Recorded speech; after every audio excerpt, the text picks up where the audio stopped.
Welcome to the Blueprints podcast, where we uncover the real stories behind building a business, a life, and a legacy. I'm Isabelle. And I'm Michael. This is your Blueprint.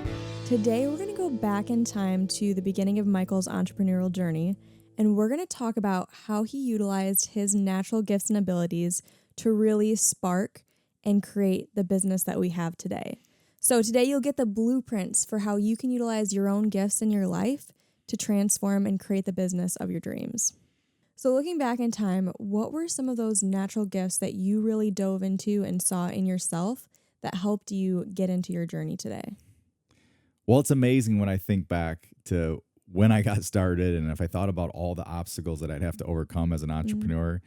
When you're first getting started, you don't really think about those things. And so for me, it was a spark of watching an infomercial about buying real estate, no money down. I watched a late night infomercial. Mom and I were in a position where, she was finishing med school, and we found ourselves in a position where all the things that we had planned to up for this point, all the money we invested, the hundreds of thousands of dollars that we had spent in med school, we were both feeling like, man, maybe this isn't our future. And that was really the spark that kind of forced me into start looking for, how am I going to do life different? And for me, that was like, I need to figure out how to support and raise a family. And with no formal education, really no building background, I watched this infomercial and heard another entrepreneur talk about how you could buy houses, no money down, and you could turn around and build a real estate business that way. And so that led me into buying the program, reading the whole thing, getting super excited about, some of the concepts and the ideas and the idea of building residual income.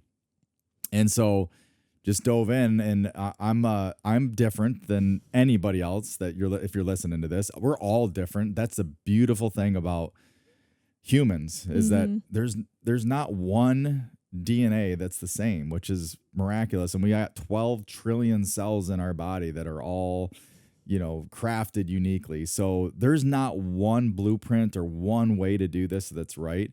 And so my journey is very unique. But I will tell you to look for the sparks.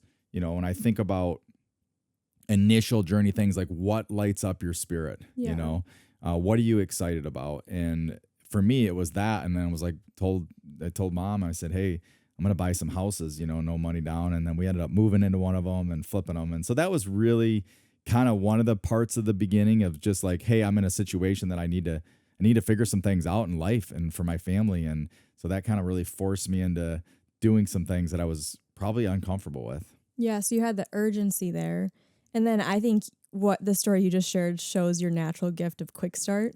So you saw something and you jumped in and you just went after it. And that's not something that everyone has. Yeah. And everyone has that high quick start in them. And so, that was one of your natural gifts. Yeah, I wouldn't have done well as the marksman, in the military. I would have. It's ready, aim, fire. And mine was more like ready, fire, and then aim. Yep. And so I learn a lot. So one of my natural giftings is I'm not afraid to take risks and do things that I maybe don't know how I'm going to get to the end of it. And so early on, knowing that I had a risk tolerance, that was one of the things that I was willing to do. Go buy 4 houses, no money down, with really no skill set, no tools, no anything in knowing how I was doing, other than I bought this program and read the program from front to back and thought, let's give it a shot, And so that was recognizing that as one of those gifts. And then, as you take a step into a venture, you start finding that there's things that you don't like about what you're doing. And I think as an entrepreneur,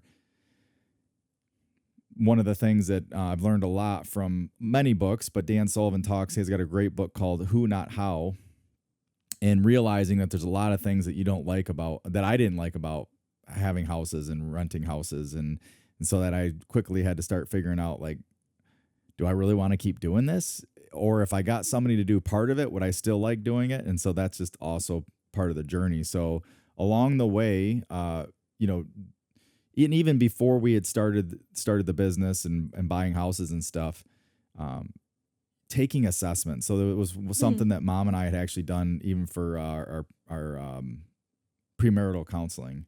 And so you kind of take these assessments and you get to see a little bit of a picture of who you are. And they're general, but they're specific. So like there's the DISC profile, and we've talked about that before on this podcast. And there's also a profile called Kolbe, which I really love. And you kind of mentioned earlier about the quick start. You know, you have fact finder, follow through, quick start, and implementer. And there's like a number kind of accompanying each one of those. And it kind of gives you a picture of who you are. And so as you begin your journey, you have natural skill sets, you got things that you've developed, and then you have these things that just bring you life, bring you more energy. And so if I had a whole day of just doing one mundane thing, like if I had to do the receipts for the business and do the administrative work, like I did it for years, but I just would be drained at the end of the day. But I was so motivated to build the business that I was willing to be uncomfortable.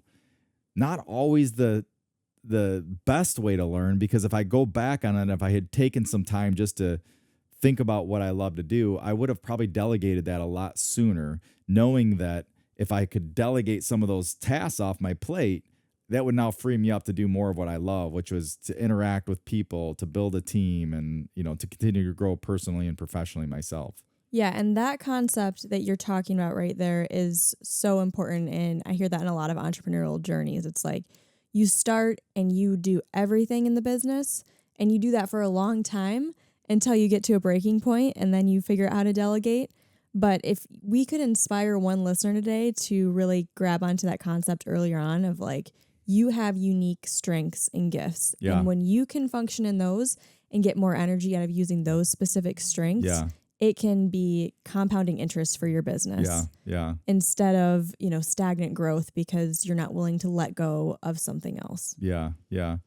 There's always going to be risk, I think, in business. And so leaving the comfort of a job that maybe you love, you know, and this is one reason I would say maybe you shouldn't, you know, go start a business. You know, maybe you should go start a business. It's really up to the individual.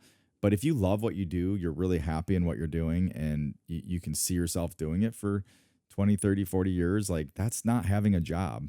I love the quote that Dan Sullivan always tells us. He says that, you know, he will never retire, but what he will do is he retires from the things that he doesn't love to do. And that's a difficult concept, because in order to do that, you have to let go. Like you just said, you have to let go of control. You have to let go of results. You know, you have to let go of like your ability to be involved in every part of a business. And if you're going to grow something and scale something versus keeping it just you, because I could have decided, and this is part of our journey, I didn't decide just to keep buying houses. You know, that's a business that can be more of a solopreneur type business, where you can buy and manage, you know, a certain number of houses on your own and make a good living. And then over the long haul, really build wealth. There's a lot of real estate people that have made a great living and really generated wealth through buying houses one at a time and fixing them up themselves and doing the nitty gritty work. I did it once and I thought, I do not want to do this. This is absolutely draining for me, which is really began to kind of open up the door for me to kind of take the next step in the journey of what is it that I wanted to do now that I'm in this building, restoring houses.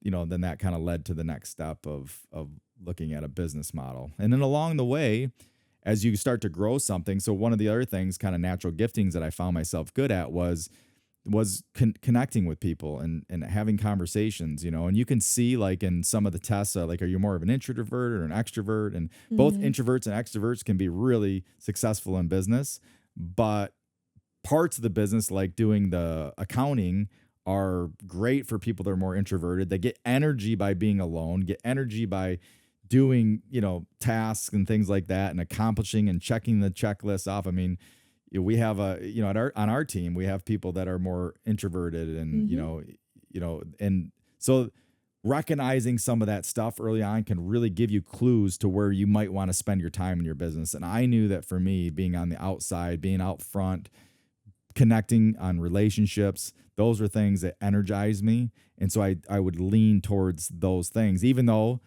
early on, and this really kept me from growing, was not giving up the things that drained my battery. Mm. Not recognizing that, just being so focused on survival instead of like abundance and growing, and that's another great topic that we could get into at some point. Yeah. And I think as we wrap this up here, I want to get into some of the tactical things that you've done over the years, because I've watched your journey and I have seen you continue to let go of things and continue to raise up leaders. So, when you first started in business, like, let's talk about what that looked like, what you were doing. You already shared some of that, but I want to get real tactical and specific. Like, what did that look like? And then today, where are you leaning into, and what are your strengths that you're continuing to expound on? Yeah. So, I mean, early on, again, it was more about I had a vision wanting to impact lives and make a difference. That's never changed inside of me. Yeah. So, that core vision of helping people transform their lives is really the core for me. And so that's what motivated me, even prior to when mom left med school. She was going to take her career and I was going to be, take my career, and we were going to serve underserved areas, impoverished places. We were going to do an overseas mission. So how does that tie back into going into building? Well, I just knew that like I could impact lives and make a difference by transforming. We didn't have this this framework of saying transform the places that you live into a home that you love. I mean, that's what we do at Custom Built. Yeah. When you create a space where somebody loves it, there's something magical that happens for those people. And so I think along the way, seeing the results of that really energized me. And it's like, well, now how can I do more of that? But early on, it was really like, how do you get enough sales to even survive, and I'm working a part-time job and running the business. And so there was a lot of like just grit, sheer resilience, and if you don't have the fortitude to like fail, because you're going to fail every day in a business. I mean, when I say fail, I don't mean like fail and like you're a failure. I mean, like, you're going to make mistakes. Things aren't going to work out. You're going to have upset clients. You're going to have to solve a lot of problems. And they're all solely, as the sole owner of a company, they fall back on you. And that's part of the risk reward, that's hard to, as you develop a company, it's hard to like continue to, one of the challenging things I think I've found with a business is continue to perpetuate that into the company after the company gets bigger and the founder's no longer involved in all of the key parts of the business. Yeah, that's so good. And I think as we end today's podcast, really what we want to leave you with is that each one of us has unique gifts. You have unique gifts. And so lean into those today. Lean into those this week, because if your vision is to grow your business from 1 to 5 to 10 million, that's awesome. Go for it. And like Michael said, you're going to have to work on yourself. You're going to have to continue to grow. But if your vision is to do what you're doing today, but with more excellence and more passion, then do that and make that your focus. So we hope you're encouraged, and we hope that you know that you've got all the gifts and strengths to be the greatest person today.